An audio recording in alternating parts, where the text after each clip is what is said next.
This is Nebraska Public Media. I'm Penelope Morrow, in for Genevieve Randall. The tradition of zines dates back to 1930s with tiny self-published magazines made by science fiction fans, just like internet shipping. They really started to take off in the 70s in New York's rising punk scene and have been an essential part of all things underground ever since. Each first Friday, my guests Apple and Orange, also known as Sam and Mars, hand out their zine Interrobang, which is full of information about upcoming shows in Lincoln, artists' interviews, show reviews, and more. In just over a year, Interrobang has become an essential resource for both artists and fans in Lincoln, and they've put together a couple DIY shows themselves. Welcome to Apple and Orange. How are y'all doing? Very well. Awesome. Doing good this morning. So how did Interrobang start? How did this project begin?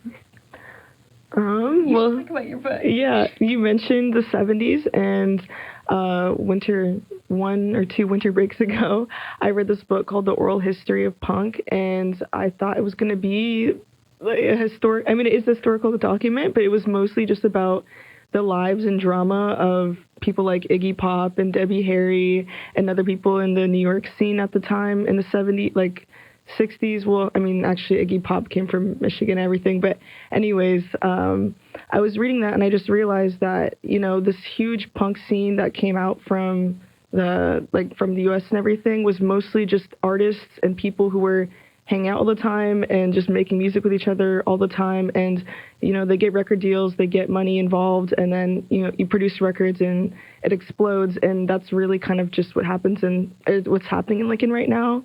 And I think we just found that important to document the stuff that we've been doing the last year or so. At that time, we'd been started going to shows since we started college, and just assumed that, like, you know, these bands are all going to do something great one day, so we should just start documenting right now.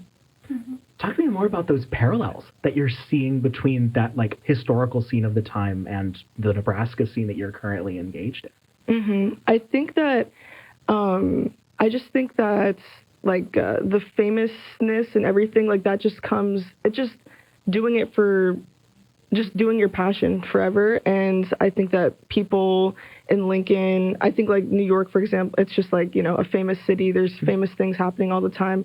And Lincoln, not like Lincoln needs to be New York, but just that fame can happen anywhere and anyone can, as long as you have exposure.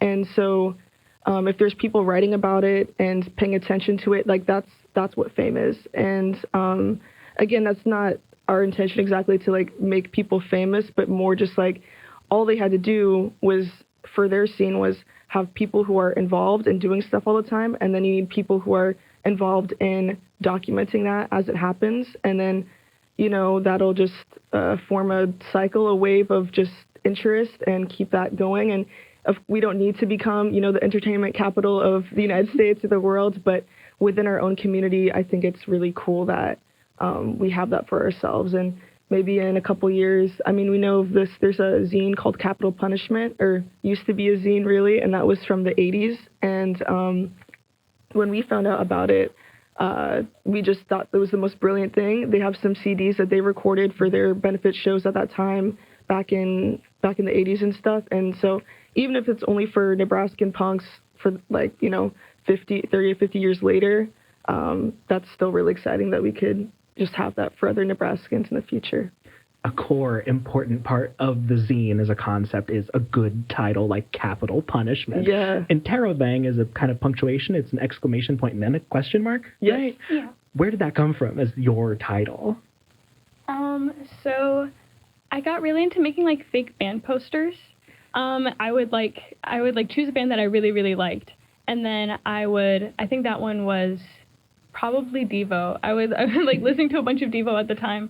And then I was like, if you can make, like, another band that's, like, kind of like a Devo copy, you know what I mean? Mm-hmm. And then you make the band posters for them. Like, they're going to play in, you know, Tampa, Florida on, you know, June 12th, 1987. Or, like, you know, you choose a date, you choose a year, and you make the fake poster for it. And one of the fake bands that I made was Interrobang.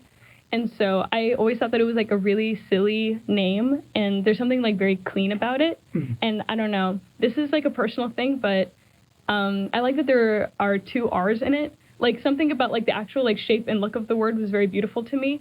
And then it's also fun to say. And I like that it ends with bang. I like that it ends with bang because it's just, like, I don't know, this like explosion of like energy, and I think that is like very punk to me, is this like this energy and this like, I guess, like speed. I don't know. I thought that the name really fit, and I'm really glad that you agreed to it.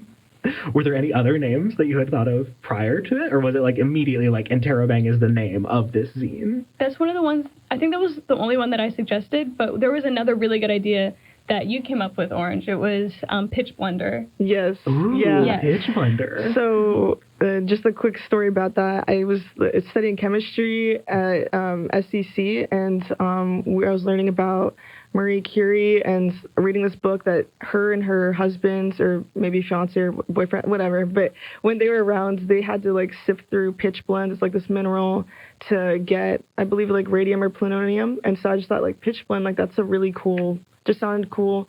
And then that word was just kind of floating around my mind. And then there was a band from DC, I think in the 80s or 90s, called Pitchblende. It never really took off much, I think, outside of that area. But then I was like, okay, there's a band that already exists with it, so Pitch Blender instead. Yeah. But Interrobang really takes the cake. I think that's a really nice name.